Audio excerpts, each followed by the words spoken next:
요한복음 6장 28절 말씀을 보면 예수님을 따르는 무리들이 예수님에게 이런 질문을 던집니다. 우리가 어떻게 하여야 하나님의 일을 하오리까? 이 질문에 대하여 예수님은 이렇게 요한복음 6장 29절에 참고 구절에서 대답하십니다. 하나님께서 보내신 이를 믿는 것이, 하나님께서 보내신 일, 즉 예수 그리스도를 믿는 것이 하나님의 일이다. 예수님을 믿는 것 그 자체가 하나님의 일이라고 예수님은 말씀하십니다. 예수 그리스도 안에서 세상을 구원하시는 하나님의 구속사가 하나님의 일이다 하는 것을 분명하게 선포하고 계시는 것입니다. 그래요 여러분, 하나님 아버지는 구속사를 위해서 일하십니다. 예수님도 이 세상에서 구속사를 위하여 일하셨고 지금도 아버지 우편에서 구속사를 위하여 일하십니다. 성령께서 보혜사로 우리 가운데 오셔서 어떤 일을 행하시느냐 하면 하나님의 구속사를 위해서 일하십니다. 예수님은 다시 무리들을 향하여 이런 말씀을 하십니다. 참고구절 요한복음 6장 39절 말씀입니다. 나를 보내신 이의 뜻은 내게 주신 자 중에 내가 하나도 잃어버리지 아니하고 마지막 날에 다시 살리는 이것입니다. 이 세상을 향하신 하나님의 아버지의 뜻도, 일뿐만 아니라 뜻도 역시 하나님의 구속사에 있다고 예수님은 말씀합니다. 하나님은 구속사를 위하여 예수 그리스도를 이 세상에 보내셨습니다. 하나님은 그 구속사를 위하여 예수 그리스도를 십자가에 못 박아 속죄의 제물이 되게 하셨습니다. 하나님은 구속사를 위해서 예수 그리스도를 죽은 자 가운데서 다시 3일 만에 살리셨습니다. 하나님은 구속사를 위해서 예수 그리스도를 하나님 우편에 앉게 하셨습니다. 하나님은 구속사를 위해서 예수 그리스도에게 심판과 그리고 세상을 권하는 모든 권한을 위임해 주셨습니다. 하나님은 구속사의 완성을 위해서 예수 그리스도를 이 세상에 심판의 주님으로 다시 보내시는 것입니다. 여러분, 성경이 무엇입니까? 성경은 하나님의 특별 계시입니다. 무엇을 위한 특별 계시냐? 예, 하나님의 구속사를 세상에 알리기 위한 하나님의 특별한 계시입니다. 또 성경은 기록된 하나님의 말씀입니다. 하나님의 말씀이 어떤 목적을 가지고 기록이 되었습니까? 예, 하나님의 구속사를 이 세상에 나타내 주시려고 하나님은 그 말씀을 성경에 기록하여 이 세상에 주신 것입니다. 그래서 우리가 성경에 대하여 신앙을 고백할 때 성경은 이런 것이라고 고백합니다. 신구약 성경은 하나님의 감동으로 된 것으로 정확하고도 오류가 없는 하나님의 구원의 계시, 하나님의 구원의 말씀이라고 고백하는 것입니다. 하나님의 구속사가 최종적으로 완성하는 때가 언제냐? 이게 예수님의 재림의 때입니다. 예수님의 재림은 하나님의 구속사를 방해하는 모든 악의 세력들에 대한 완전하고도 영원한 심판의 날입니다. 또 예수 그리스도의 재림은 예수 그리스도 안에 있는 모든 자들에게 영생의 부활을 주시는 날이요, 또 예수님의 재림은 예수 그리스도 안에 있는 모든 자들에게 새 하늘과 새 땅으로 임하는 하나님의 나라를 주시는 날인 것입니다. 자, 그렇다면 우리의 믿음은 과연 어떤 믿음이 되어야 하겠습니까? 당연히 구속사적인 믿음이 되어야 합니다. 우리의 믿음은 당연히 하나님의 구속의 은혜를 믿는 믿음이 되어야 됩니다. 우리의 믿음은 당연히 예수 그리스도의 구속의 복음을 믿는 믿음이 되어야 됩니다. 우리의 믿음은 당연히 영생의 부활을 믿고 새 하늘과 새 땅으로 임하는 하나님의 나라를 믿는 그 구속사적인 믿음이 되어야 됩니다. 하나님께서 이 세상을 홍수로 심판하시려고 하십니다. 창세 이후로 이 세상에 가장 큰 위기가 다가오고 있는 것입니다. 홍수 심판의 사건을 놓고 여러 가지의 주장들과 학설들이 있어요. 어떤 사람들은 성경에 기록한 홍수 심판의 이 사건을 역사 속에서 일어난 실제의 사건이 아니라 이방 신화들의, 이방 설화들에게 있는 내용을 성경이 인용한 것이라고 주장하는 사람들이 있어요. 성경을 비평하는 비평학자들이 이런 주장들을 합니다.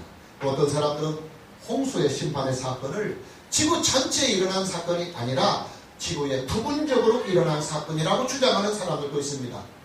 주로 성경과 과학을 일치시켜 보자고 하는 사람들이 주장하는 이론입니다. 그러나 성경을 하나님의 감동된 말씀으로 믿는 우리는 성경에 기록된 홍수 심판의 사건을 역사 속에서 있었던 실제의 사건으로 우리는 믿습니다. 또 우리는 성경에 기록된 홍수 심판의 이 사건을 지구 전체와 그리고 인류 전체에 임한 사건이라고 우리는 믿는 것입니다. 중요한 사실은 홍수 심판을 바라보는 우리의 신앙의 관점입니다. 우리는 과연 어떤 관점과 어떤 시각을 가지고 홍수 심판의 사건을 바라봐야 하느냐 하는 것입니다. 예, 하나님의 구속사로 우리는 봐야 합니다. 우리는 홍수 심판의 사건을 구속사의 과정으로 보고 또 구속사의 은혜로 우리는 봐야 합니다. 과정이라고 하는 것은 끝이 아니다 이 말이에요. 그래서 홍수 심판은 인류의 종말이 아니고 인류의 끝이 아니고 하나님의 구속사를 이어가는 과정으로 우리는 봐야 하는 것입니다. 우리는 홍수 심판의 사건을 구속사를 수정하는 사건으로 이해해서도 안 됩니다. 하나님의 구속사에 어떤 문제가 생겨서 하나님께서 홍수 심판이라고 하는 이 심판을 통해서 구속사를 어떻게 수정해가는 그런 것이 아닙니다. 우리는 홍수 심판을 구속사의 샘플로 또한 봐야 합니다. 하나님은 홍수 심판을 통해서 사람들 하여금 세상의 종말을 미리 예견하게 하십니다. 홍수 심판은 세상의 종말을 미리 포기하는 샘플의 역할을 하고 있는 것입니다. 중요한 것은 우리는 노아의 이 홍수 심판의 사건을 구속사의 메시지로 받아야 합니다. 하나님은 홍수 심판을 통해서 구속사의 메시지를 우리에게 전달해 주시고 계십니다. 어떤 메시지냐? 하나님의 사람들이 타락하면, 예수님을 믿는 하나님의 백성들이 타락하면 이 세상은 더 이상 소망이 없다 하는 메시지를 던져주고 있습니다. 교회가 타락하면 이 세상은 더 이상 희망이 없다고 하는 이 메시지를 하나님은 홍수 심판의 사건을 통해서 우리에게 보내주십니다. 교회가 타락하면 이 세상은 종말이 온다고 하는 메시지를 홍수 심판은 우리에게 전달해주고 있습니다. 교회가 이 세상의 마지막 보루이다 하는 메시지를 던져주고 계시는 것입니다. 하나님께서 홍수로 세상을 심판하야만 했던 이유들이 있습니다. 첫째 이유는 하나님의 아들들이 육체가 되었기 때문이다. 본문 2절과 3절입니다. 하나님의 아들들이 사람의 딸들의 아름다움을 보고, 하나님의 아들들과 사람의 딸들이 구별되고 있어요. 하나님의 아들들이 사람의 딸들의 아름다움을 보고 자기들이 좋아하는 모든 여자를 아내로 삼는지라. 여호와께서 이르시되 나의 영이 영원히 사람과 함께 하지 아니하리니 이는 그들이 육신이 됩니다. 그러나 그들의 날은 120년이 되리라 하십니다. 자, 2절과 3절 말씀에서 가장 중요한 키워드가 뭐냐면 하나님의 아들들이 육신이 되었다 하는 이 말씀입니다. 하나님의 아들들이 타락했다 그 말이에요. 하나님의 아들들이 영적인 사람으로 살지 못하고 육신적인 사람으로 인생을 살게 되었다 하는 말입니다. 여기에서 말씀하고 있는 하나님의 아들들이 누구입니까? 예, 셋 계통의 선택된 언약의 백성들을 말합니다. 셋은 죽은 아벨 대신에 하나님의 구속자를 위하여 선택된 사람입니다. 그런데 그 선택된 하나님의 아들들이 점점 타락하기를 시작하더니 급기야 노아 시대에 와서는 전체적으로 다 타락하게 되었더라 하는 이 말이에요. 얼마만큼 타락했느냐면 노아 한 사람을 제외하고는 그 많은 셋의 후손들이 다 깡그리채 타락할 정도로 타락의 정도가 아주 크게 달하고 있었다 그 말이에요. 문제는 하나님의 아들들이 타락한 이유가 어디서부터 그렇게 하나님의 아들들이 타락하게 되었느냐 하는 점입니다. 다시 보면 2절 말씀을 보면 하나님의 아들들이 사람의 딸들의 아름다움을 보고 자기들이 좋아하는 모든 여자를 아내로 삼는지라 그랬습니다. 예, 하나님의 아들들이, 언약의 백성들이, 선택된 하나님의 사람들이 결혼을 할 때 믿음이 있건 말건, 상품이 좋건 말건 가리지 않고 그저 얼굴만 예쁘고 몸매만 좋으면 무조건 장가를 갔다 그 말이에요. 미의 기준이 오로지 외모 한 가지였다 이 말입니다. 그러니 여러분 한번 생각해 보십시오. 하나님의 구속사를 이 세상에서 이어가야 할 선택된 하나님의 아들들이요, 우상을 섬기는 여자들하고 결혼을 하고 그저 육신대로만 살려가는 여자들과 결혼을 해버리니까 이 세상이 어떻게 되겠습니까? 예, 구속사의 맥이 끊어지고 마는 것입니다. 이런 상태가 한 세대가 가고 두 세대가 가고 몇 세대만 이런 일들이 계속 반복이 된다고 한다면 더 이상 이 세상에서는 하나님의 구속사의 맥을 이어갈 수 있는 하나님의 아들들을 전혀 찾아볼 수가 없게 된 것입니다. 노아 시대는 바로 그 정점에 와 있었습니다. 노아 한 사람 말고는 이 세상에 하나님의 구속사를 이어갈 수 있는 사람이 전혀 없게 되었다 하는 것입니다. 하나님은 더 이상 이 세상을 두고 보실 수만 없었습니다. 구속사의 희망이 다 사라져버린 이 세상을 더 이상 붙들고 있을 수만은 없었던 것입니다. 당연히 구속사를 위한 새로운 판을 다시 짜야만 했습니다. 노아를 통해서 하나님의 구속사는 다시 전면적으로 새 시대를 맞이하고 있는 것입니다. 저는 이 말씀을 보면서 지금 우리가 살고 있는 이 시대를 한번 둘러보았습니다. 그런데 노아의 시대나 지금 우리가 살고 있는 시대나 별 다를 것이 없더라는 거예요. 아니, 노아 시대보다 오히려 더하면 더했지 덜하지 않다고 하는 사실입니다. 아마 여러분도 충분히 공감하고 동의할 줄로 믿습니다. 지금 우리가 살고 있는 이 시대가요, 얼마나 외모를 중시하고 외모를 따지는 시대인지 모릅니다. 요즘 유행하는 말이 있어요. 얼굴이 이쁘면 다 용서가 됩니다. 얼굴이 이쁘면 무조건 다 무죄이고 얼굴이 안 이쁘면 무조건 다 유죄가 되는 세상입니다. 물론 법이 그렇다는 말이 아니에요. 법이 그러면 큰일 나지요. 사회적인 풍조가 그렇다는 말입니다. 요즘 가장 인기 있는 의사가 어떤 의사입니까? 예, 성형외과 의사입니다. 요즘은요, 여학생들이 고등학교를 졸업하자 제일 먼저 하는 것이 뭐냐면 쌍꺼풀 수술입니다. 남자들도요, 피부 관리를 받고 체형 교정들을 합니다. 요즘 성형은요, 흉이 아니에요. 옛날에 성형은 흉이었습니다. 그러나 지금 성형 수술은 흉이 아니고 오히려 못하는 사람들이 부러움의 대상이 됩니다. 여러분, 사람이 외모로만 평가받는 이 현상은요, 사람의 타락이 가장 심각할 때 발생하는 종말의 현상입니다. 이게요, 그냥 우리가 허허 웃으면서 지나갈 일이 절대 아니에요. 사람이 외모로만 평가받는 그 시대, 사람이 외모로만 평가받는 이 현상, 외모 중시의 현상은 인간의 타락이 가장 밑바닥에 왔을 때 나타나는 현상이에요. 인류의 종말의 현상인 것입니다. 홍수 심판이 내려지는 두 번째 이유는 죄가 세상에 가득했기 때문입니다. 본문 5절 말씀 보면 여호와께서 사람의 죄악이 세상에 가득함과 그랬습니다. 사람의 죄악이 세상에 가득함과 그의 마음으로 생각하는 모든 계획이 항상 악한 뿌림을 보시고 그랬어요. 사람의 죄악이 세상에 가득함과 죄는 그만큼 전염성이 강하다 그 말이에요. 죄의 전염성이 얼마나 강하냐. 예, 아담과 하와로부터 시작한 이 죄의 오염은 그의 아들 가인의 때에 와서는 형제를 죽이는 살인죄로 죄가 점점 오염되고 더 확산이 되고 커져갑니다. 그러더니 이 죄는 점점 하나님의 아들들인 셋의 후손들에게도 오염이 되기 시작합니다. 그리고 얼마 후에는 셋의 후손들 전체에도 전부 다 죄가 만연해버리는 죄의 오염이 되고 있다는 사실입니다.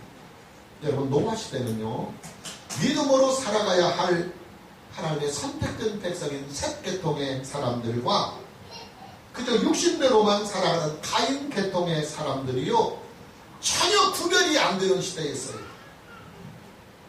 믿는 사람들이나 믿음이 없는 사람이나 하나님의 선택된 사람들이나 유기된 사람들이나 전혀 구별이 안 되는 시대가 바로 노아가 살고 있던 그 시대의 상황이에요. 노아 한 사람을 빼고는 전체가 다 죄 속에 파묻혀버리고 살았던 시대가 바로 그 시대입니다. 그러니 여러분, 이런 세대에 무슨 희망이 있겠습니까? 그래서 하나님께서 세상을 심판하시는 것입니다. 차라리 다 심판을 하고 노아를 통해서 다시 하나님의 구속사의 맥을 이어가고자 하시는 것입니다.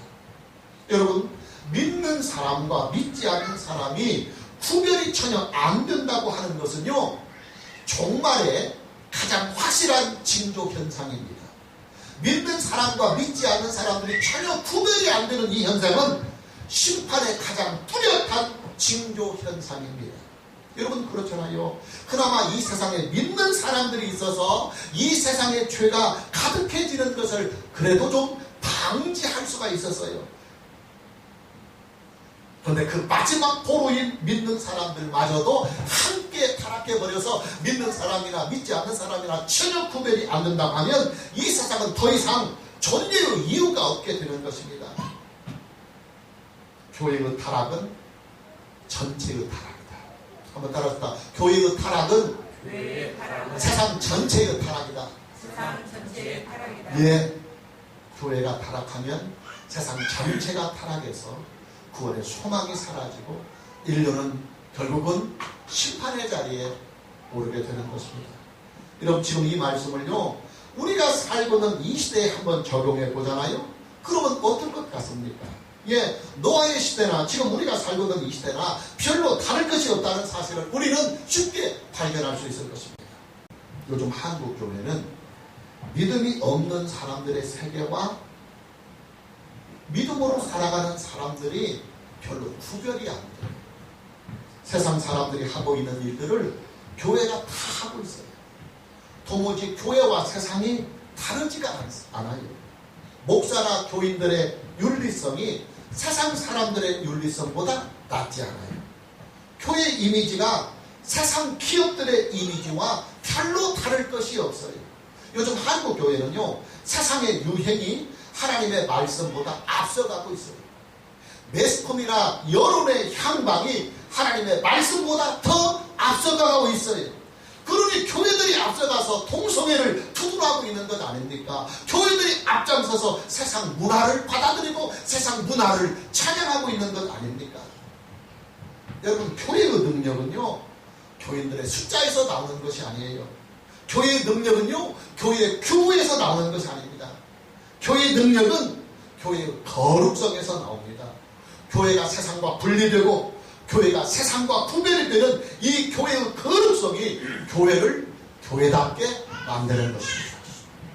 교회의 거룩성이 무엇으로 완전히 무너지느냐?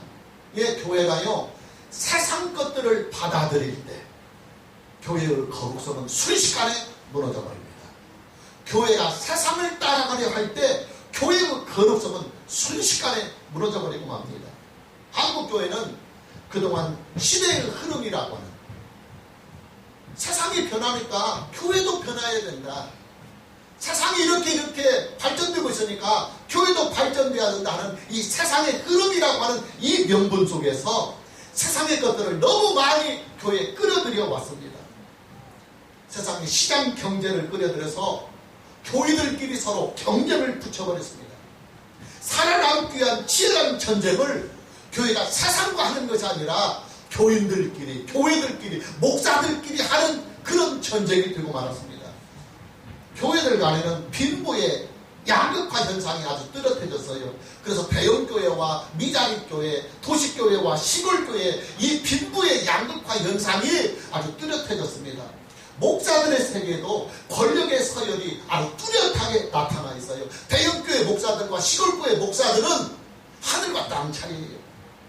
교회는 기업화가 되고 목사는 어느덧 기업의 회장이 되어가고 있어요.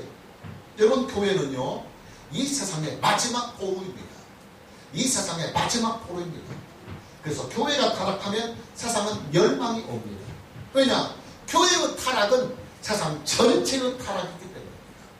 교회는 이 세상을 대표합니다. 그래서 교회가 타락하면 세상 전체가 타락하는 것이고, 세상 전체가 타락하면 결국 인류는 구원의 소망이 없기 때문에 세상에 종말이 오고 하나님의 심판이 오고 마는 것입니다. 홍수 심판이 오는 세 번째 이유는 사람의 마음이 전적으로 부패되었기 때문입니다. 본문 5절을 다시 보면 여호와께서 사람의 죄악이 세상에 가득함과 그 다음 문장, 그의 마음으로 생각하는 모든 계획이 항상 악한 뿐임을 아시고 그의 마음으로 생각하는 모든 계획이 항상 악한 뿌림을 보시고 사람의 본성이 아주 철저하게 타락했다 그 말이에요. 여러분, 사람의 마음과 사람의 생각과 사람이 계획하는 것들이 항상 악한 뿌리다 하는 이 말씀은요, 사실상의 절망의 상태를 말해주고 있어요. 희망이 전혀 없는 절망의 상태가 되어버렸다 그 말입니다. 아니, 사람의 생각이 항상 악한 뿌리며 사람의 마음이 항상 악할 뿐이며 사람의 계획하는 것이 항상 악할 뿐인데 그런 세상에 무슨 희망이 있겠습니까? 그러니 하나님께서 심판하시는 것입니다. 다 쓸어버리고 노아를 세워서 노아의 후손들을 통해서 구속사의 맥을 이어가게 하시는 것입니다. 여러분, 개혁주의 신앙은요, 인간의 천적인 타락과 인간의 천적인 부패를 구속사의 첫 출발점으로 삼고 있습니다. 모든 인간은 다, 나를 포함해서 모든 인간은 다 자기 스스로는 전혀 하나님을 알 수가 없다. 나를 포함하여 모든 인간은 다 자기 스스로는 전혀 의를 세울 수 없다. 나를 포함하여 인간은 모두 다 자기 스스로는 구원에 이를 수 있는 가능성이 전혀 없다는 사실을 인정하면서 우리 개혁주의 신앙은 첫 걸음을 뛰는 것입니다. 오직 하나님의 은혜로, 오직 예수 그리스도의 구속의 은혜로만 우리는 은을 얻을 수 있고 그리고 하나님의 구원하심에 이룰 수 있다. 할렐루야. 나를 살리는 것은 오직 하나님의 은혜뿐입니다. 내 인생의 소망은 오직 하나님의 은혜뿐인 것입니다. 내가 내세울 수 있는 나의 유일한 의와 나의 유일한 인생의 공로는 오직 하나님의 은혜뿐이다. 할렐루야. 그런데 노아 시대의 하나님의 아들들, 즉 믿음의 사람들이, 하나님께 선택된 사람들은 하나님의 은혜를 구하지 않았습니다. 구하지 않을 정도가 아니라 아예 필요조차 느끼지 못했습니다. 무슨 말이냐면 하나님의 은혜 안에서 살려면 죄를 이겨야 하는데 그 하나님의 은혜가 자기에 오는 것이 싫다 이 말이에요. 나는 죄를 지으며 죄를 즐기며 살고 싶어요. 육신대로 살고 싶어요. 내 욕망대로 살고 싶어요. 근데 하나님의 거룩한 은혜가 내게 임하면 그 은혜가 나로 하여금 죄를 거부하게 만드니까 은혜 자체가 싫은 거예요. 은혜 받기가 싫은 거예요. 거룩하게 살기가 싫은 거예요. 그래서 은혜를 거부하고 육신으로만 일부러 살아가는 거예요. 육신의 정욕과 육신의 쾌락을 도모하면서 말입니다. 그러니 길은 하나밖에 없어요. 다시 시작하는 것뿐입니다. 하나님은 구속사의 희망이 전혀 없는 노아 시대의 사람들을 심판하시고 노아를 통해서 다시 구속사의 새 발을 짜시는 것입니다. 감사한 일은 하나님께서 심판의 사건을 그 하나님의 홍수의 심판에 유예 기간을 주셨다고 하는 사실입니다. 본문 3절입니다. 중요합니다. 여호와께서 이르시되 나의 영이 영원히 사람과 함께하지 아니하리니, 홍수 심판을 말하는 것입니다. 이는 그들이 육신이 됩니다. 하나님의 사람들, 하나님의 아들들이 육신이 됩니다. 그러나 이 다음 문장 굉장히 중요합니다. 그러나 그들의 날은 120년이 되리라 하십니다. 자, 여기서 나오는 120년에 대한 해석이 분분합니다. 어떤 사람은 120이라고 하는 이 숫자를 사람의 수명이라고 주장을 하기도 합니다. 그들은 노아 시대로부터 인간의 생명이 120년으로 정해졌다고 주장을 합니다. 그래서 사람이 하나님이 정해놓은 수명인 120년을 살지 못하고 죽으면 그 기간만큼 이 세상에 구천을 그 영혼이 떠돌아다니면서 귀신이 된다고 그렇게 주장을 합니다. 이단성이 다분한 주장입니다. 또 어떤 사람들은 여기서 나오는 120년을 노아가 방주를 만드는 기간이라고 주장을 합니다. 전통적으로 우리는 많은 사람들이 그렇게 알고 있습니다. 그러나 여러분, 본문 3절 말씀에 나오는 120년은요, 문맥상으로 볼 때 노아가 방주를 만드는 기간이라고 볼 수 있는 근거는 희박합니다. 다만 노아가 방주를 만드는 기간을 120년이라고 말하는 것은 상황적으로 볼 때 그렇다 그 말이에요. 뭐냐면 하나님께서 세상을 심판하시겠다고 선언하신 후에 유예 기간을 120년을 주었어요. 그럼 그 120년 동안 노아가 무슨 일을 하겠습니까? 당연히 방주를 지었을 것이다. 그런 상황 속에서 노아의 방주의 기간을 120년이라고 말하는 것이지, 오늘 본문 3절에서 120년이 노아가 방주를 만드는 기간은 전혀 아닙니다. 자, 그럼 본문 3절에서 나오는 120년은 뭐냐면, 홍수 심판의 사건을 유예하는 기간을 말합니다. 다시 본문 3절을 보면 여호와께서 이르시되 나의 영이 영원히 사람과 함께하지 아니하리니, 홍수 심판을 말하는 것입니다. 이는 그들이 육신이 됩니다. 그러나 그들의 날은 120년이 되리라. 심판을 하지만 120년의 유예 기간을 두고서 앞으로 120년 후에 하겠다는 거예요. 하나님은 노아 시대의 사람들을 향해서 이렇게 선고를 하십니다. 나의 영이 영원히 사람과 함께 하지 아니하겠다.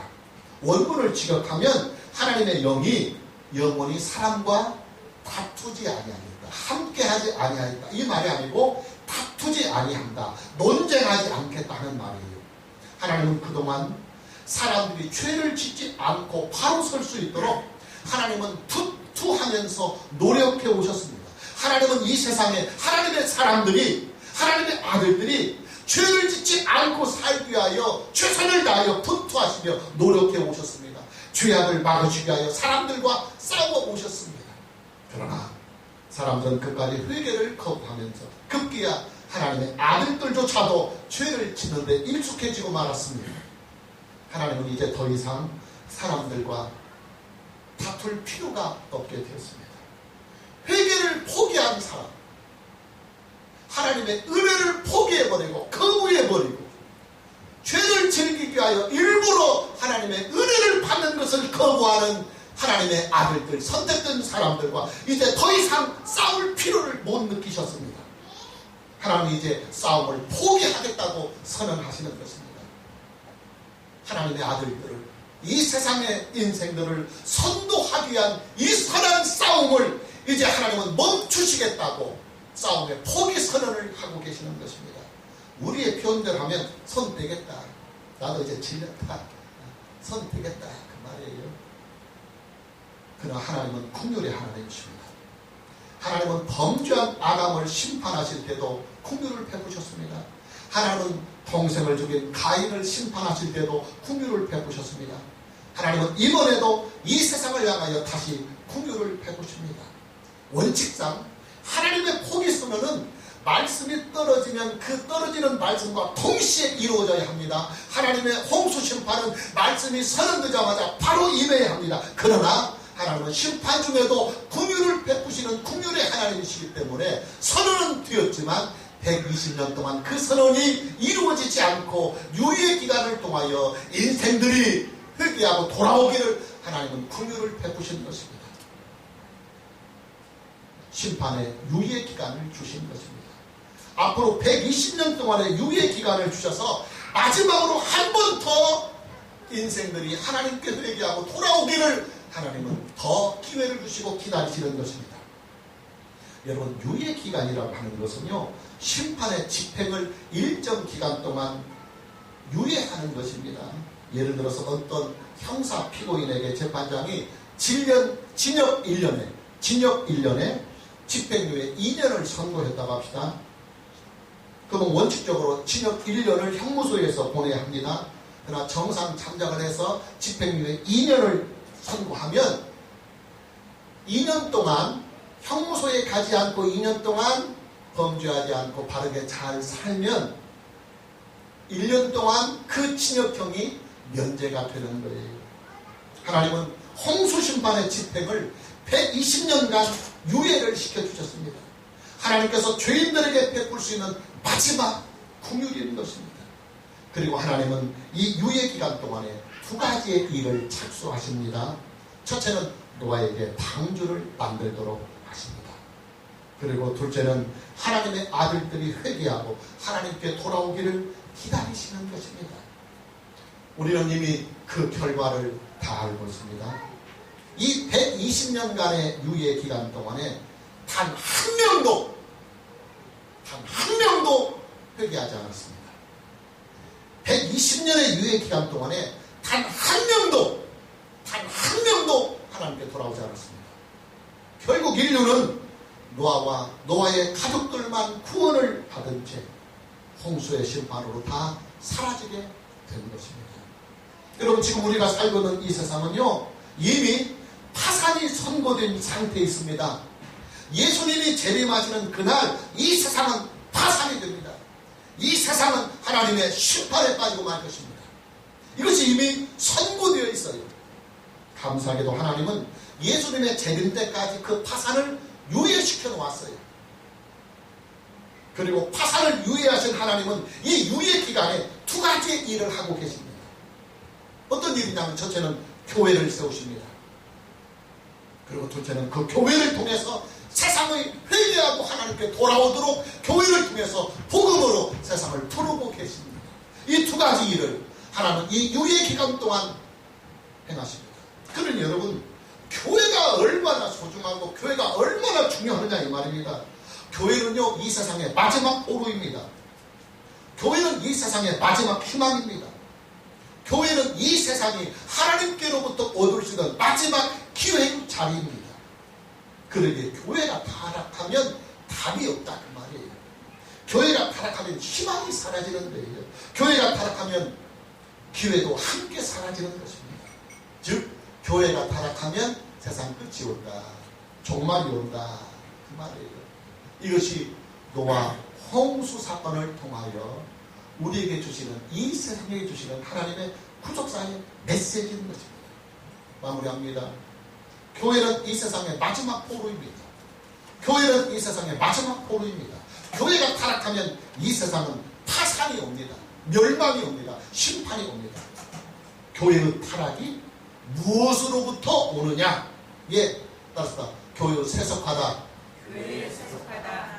교회가 세상을 따라가고, 교회가 세상의 것들을 끌어들이고, 교회가 세상과 가까이 하려 할 때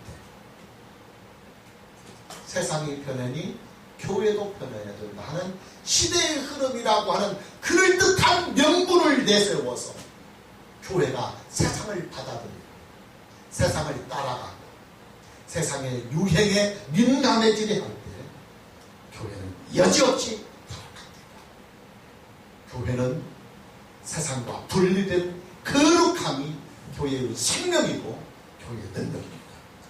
오늘 저와 여러분 모두에게 우리가 함께 전심으로 우리 전도시편교회가 교회의 세속화를 이겨나가고, 저와 여러분 한 사람 한 사람의 이 신앙이 세속화된 신앙을 이겨갈 수 있는 은혜가 말씀과 성령으로 임하기를 주님의 이름으로 축복합니다.